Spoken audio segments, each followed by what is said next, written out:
Assalamualaikum warahmatullahi wabarakatuh. Perkenalkan, nama saya Triwahyuni Yuanda dengan NIM 1901113582. Kali ini saya akan membuat tugas dalam mata kuliah Dokumen dan Pasasi Perjalanan dengan dosen pengampu Ibu Nur Arini Yulia, SST MM4.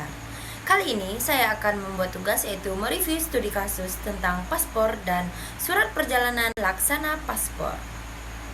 Kasus yang pertama yaitu datang dari warga negara asing asal Singapura yang ditangkap di Bandara Soekarno-Hatta karena membawa paspor palsu asal Indonesia.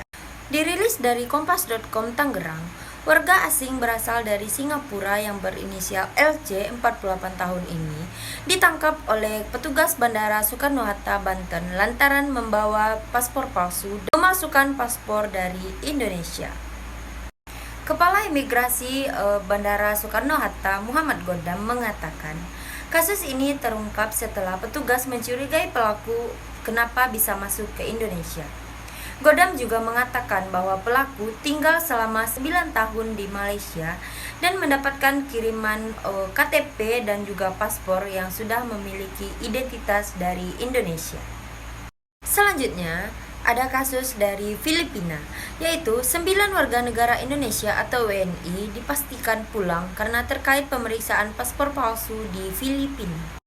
Pada Jakarta Kompas.com, Direktur Tindak Pidana Umum Bareskrim Polri, Brigjen Agus Andrianto mengatakan bahwa 9 warga negara Indonesia tersebut akan dipulangkan setelah usai menjalani beberapa proses hukum yang ada di Filipina.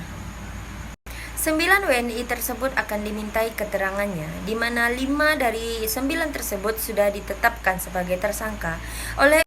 Agus juga mengatakan bahwa WNI yang 9 orang ditetapkan sebagai tersangka merupakan beberapa WNI yang dipilih dari 177 WNI lainnya yang dipilih berdasarkan kecakapan bahasa.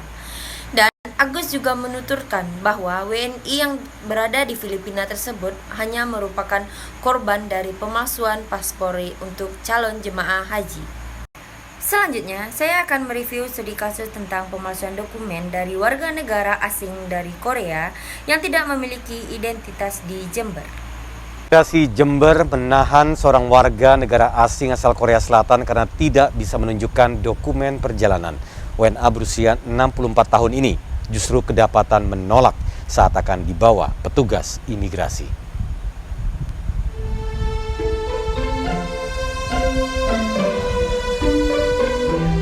Inilah detik-detik saat petugas imigrasi Jember melakukan sidak ke rumah warga negara asing asal Korea Selatan. Pria bernama Sung Ho berusia 64 tahun ini kedapatan tidak bisa menunjukkan dokumen perjalanannya. Saat akan diamankan, WNA ini sempat menolak dengan alasan dokumen perjalanannya berada di kantor imigrasi Surabaya.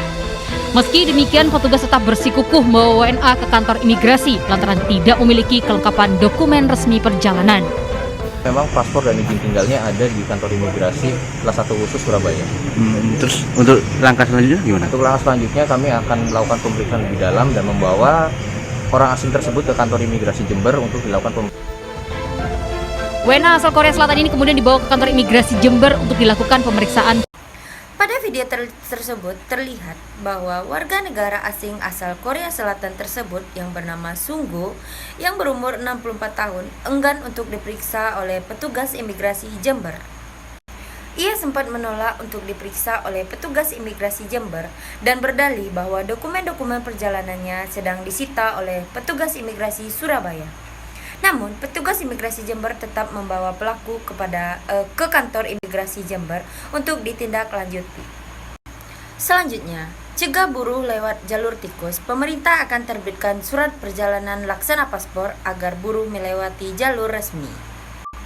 Dirilis dari Batam Kompas, pemerintah akan mengeluarkan atau menerbitkan surat perjalanan laksana paspor bagi buruh migran agar bisa pulang melalui jalur resmi.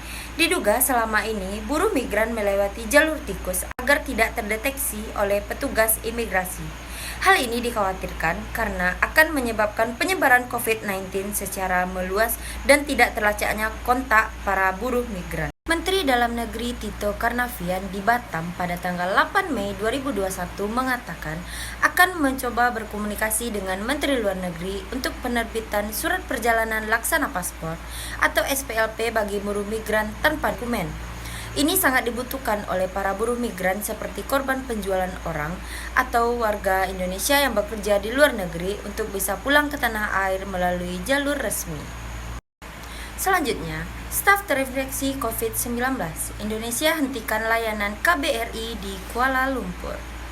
Pemerintah Indonesia memberhentikan sementara layanan di Kedutaan Besar Republik Indonesia di Kuala Lumpur akibat beberapa staf terkena infeksi virus COVID-19. Selain pemberhentian layanan pendaftaran online paspor, juga memberhentikan surat perjalanan laksana paspor berhenti diterbitkan untuk sementara waktu sampai waktu yang tidak ditentukan. Duta Besar RI untuk Malaysia, Hermono, berkata bahwa penutupan belum tahu sampai kapan dan pendaftaran online di stop dulu agar pengajuan tidak menumpuk. Demi kenyamanan dan keamanan sesuai dengan protokol kesehatan, maka layanan KBRI ditutup sementara waktu mulai dari hari Jumat tanggal 24 September 2021 sampai hari yang sudah ditentukan dan sampai pengumuman selanjutnya. Baiklah, sekian info atau tugas studi kasus dari saya mengenai paspor dan surat perjalanan laksana paspor. Apabila ada kesalahan penyebutan singkatan atau suatu organisasi, saya mohon maaf. Saya Triwayuni Yuanda, terima kasih.